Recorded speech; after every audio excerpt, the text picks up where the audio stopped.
Wanita ini ditusuk hingga mati. Tiba-tiba di luka tusukan ada sesuatu yang bergerak. Jaksa yang bernama Jenny dan semua orang terkejut. Dokter forensik Ben menjelaskan bahwa itu adalah belatung.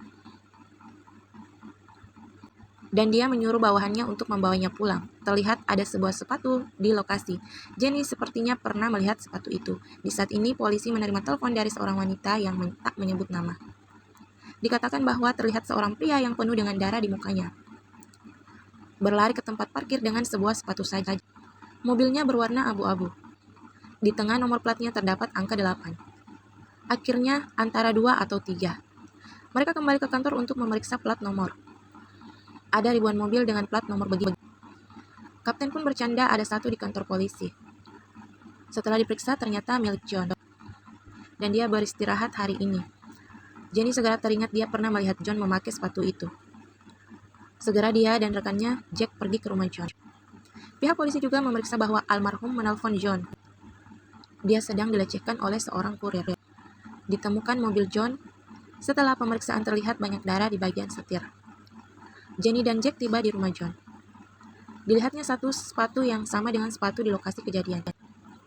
Tetapi John tidak tahu apapun. Jenny dan Jack segera membawa John untuk pemeriksaan. John menjelaskan bahwa dia minum alkohol dan ketiduran. Tahu apa yang terjadi. Jenny melihat laporan panggilan telepon John. Dia banyak bertelepon dengan almarhum. Saat mendengar wanita itu dibunuh, John sangat panik. Di saat ini kapten tiba. Memberitahu mereka bahwa banyak berkas darah di mobil. Sudah dipastikan John adalah tersangka. Jenny dan Jack sering bekerja sama dengan John. Jadi mengerti kepribadiannya dan khawatir. Ben memeriksa luka mayat itu. Ternyata 50 tusukan itu bukan tusukan mematikan. Cedera fatalnya di bagian leher, yaitu dicekik. Dan tusukannya hanya untuk menyenangkan diri. Di bagian muka juga terbentur, lebih cepat membusuk, karena banyak keluar darah. Lalat bertelur banyak, itu sebabnya ditemukan belatung. Ben membawa orang untuk memeriksa rumah dan mobil John. Di saat ini kamera pemantau apartemen John juga rusak, sehingga tidak ada catatan sama sekali pada hari kejadian. Di acara pemakaman almarhum, Jenny melihat pacar wanita itu. Diketahui bahwa pria itu sedang di perpustakaan seharian. Akhir-akhir ini wanita itu sering berkata dia diikuti orang, dan dia sangat khawatir. Jenny dan Jack segera menemukan kurir. Tapi kurir punya alasan, tidak di lokasi pada hari kejadian. Jadi hanya bisa membiarkannya pergi. Jaksa mulai menginterogasi John. Tetapi menghadapi semua bukti John sudah panik. John menjelaskan bahwa dia menyelesaikan kasus wanita yang diikuti kurir itu. Dan terus menghubunginya karena wanita itu tidak ada saudara yang menghiburnya. Sehingga mereka menjadi teman. Mengenai kematian dan bekas darah dia tidak tahu. Dia mabuk sehingga tidak ingat. Ben sudah gila karena memelihara belatung di kantornya. Ternyata karena suhu lokasi terlalu panas, keluar belatung dari lukanya. Jadi untuk mengetahui waktu kematian yang sebenarnya, jadi menggunakan bangkai untuk memelihara belatung. Untuk menyelidiki pertumbuhan belatung itu, mirip dengan belatung di lokasi. Malam Ben segera membawa laporan ke kantor polisi.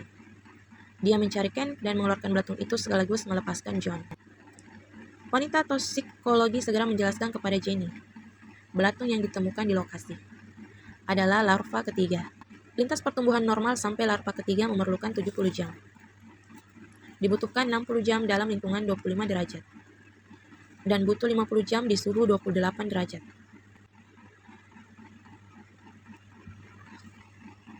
Jadi dipastikan bahwa waktu kematiannya adalah lebih dari 50 jam. Untuk membuktikannya lagi, Ben mengatur suhu ruangan yang berbeda untuk mempelajari lintas pertumbuhan belatung. Jenny segera sadar bahwa telepon itu adalah fitnah. Jack langsung berkata bahwa ternyata hari kematiannya adalah 2 hari sebelumnya. Dan di hari itu John bekerja. Dia punya bukti tidak ada di lokasi. Jenny segera berkata belatung adalah bukti terbaik. Sekarang sudah bisa dibuktikan bahwa John bukanlah pembunuh. Polisi hanya bisa memeriksa kembali. Sudah dipastikan tanggal kematian adalah 25.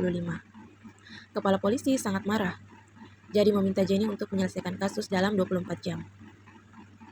Salah satu petunjuk yang ada adalah penelpon itu. Jenny segera memeriksa dari suara. Diketahui latar belakang menelpon ada suara musik mobil di jalan. Setelah pemeriksaan ditemukan mobil yang lewat itu. Keluarkan kartu memori. Tetapi orang yang melapor itu tidak kelihatan jelas. Di saat ini Ken menerima telepon dari seorang rekan di tempat pengawasan. Kurir datang ke lokasi. Terlihat kurir itu sedang melihat jendela di depan kamar almarhum. Diambilnya sesuatu dan berlari pergi. Tetapi saat turun dia ditangkap polisi. Setelah ditanya, kurir itu berkata ia tidak dapat bertemu dengan wanita itu, tetapi tetap sangat menyukainya, sehingga dia meletakkan kamera di sana. Dikira polisi sudah pergi, jadi dia ingin mengambil kembali kameranya. Jenny bertanya kapan dia meletakkan kamera. Kurir langsung berkata 2 minggu yang lalu. Jenny langsung berkata mungkin saja ada rekaman tanggal 25. Semua orang menunggu di depan komputer, menunggu putaran rekaman tersebut. Apakah kamu dapat percaya mahasiswa yang rapi ini menusuk pacarnya? Bahkan berpura-pura datang ke acara pemakamannya. Ben menyelidiki belatung, berhasil membuktikan John bukanlah pembunuh. Jenny hanya bisa menggunakan cara lain mencari pembunuhnya. Akhirnya mereka mendapatkan kamera dari kurir. Semua orang menunggu di depan komputer. Tiba-tiba terlihat almarhum didorong keluar dari kamar. Pembunuh memukulnya. Ternyata dia adalah pacar almarhum yang terlihat rapi dan lembut. Semua orang terkejut. Jenny dan Jack segera ke rumah pembunuh. Dan diketahui bahwa dia sudah membeli tiket penerbangan ke Filipina untuk melarikan diri. Jadi mereka menghubungi pihak bandara. Jenny sepertinya teringat sesuatu. Disegera kembali ke rumah pembunuh. Diambilnya sebuah bingkai yang terbalik. Tiba-tiba keluar sebuah amplop. Di dalamnya ada informasi John dan fotonya. Ternyata pembunuh sudah mengetahui bahwa almarhum berkomunikasi dengan John, bahkan mengikuti mereka. Foto terakhir adalah di pelabuhan. Jenny segera menghubungi rekannya. Dikatakan bahwa pembunuh itu mau melarikan diri dari pelabuhan. Jadi dia dan Jack datang ke pelabuhan. Dilihatnya seorang pria yang membawa alat pancing. Karena mencurigakan, Jenny mengikutinya. Pembunuh membawa Jenny ke sebuah gudang. Saat dia ingin membunuh Jenny, Jack tiba tepat waktu. Tetapi pembunuh itu mendorong Jack dan melarikan diri. Tidak lama kemudian Jack berhasil menangkapnya. Akhirnya kebenarannya terungkap. Wanita itu tidak tahan terhadap kekerasan pacarnya. Jadi ingin putus. Dan pembunuh itu mengira karena John adalah pihak ketiga. Jadi saat dia memukul wanita itu, tanpa sengaja mencekiknya hingga mati. Untuk memalsukan bukti, ditunggu hingga tanggal 27 saat John mabuk. Dia mengikuti John hingga ke rumah. Dioleskan darah di tangan John. Diambilnya sepatu John dan mengoles darah di mobil John. Menggunakan pengubah suara untuk melapor polisi. Rencana yang tampaknya mulus dihancurkan oleh 2 orang. Yang pertama yaitu Ben mengetahui waktu kematian yang sebenarnya dari belatung. Yang kedua adalah mendapatkan kamera dari kurir, sehingga mengetahui pembunuhnya. Film berakhir.